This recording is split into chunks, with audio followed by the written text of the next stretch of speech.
Доброе утро 29 апреля. Я снимаю погоду в Лазаревском на улице Тормахова, рядом с улицей Согласия.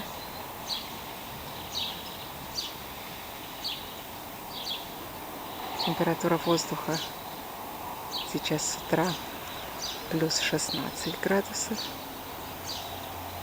но дождь был. Сейчас он вроде как прекратился. Вообще пока с утра идут дожди. Надеемся, что днем снова выглянет солнышко. И как предыдущие дни также нас порадует.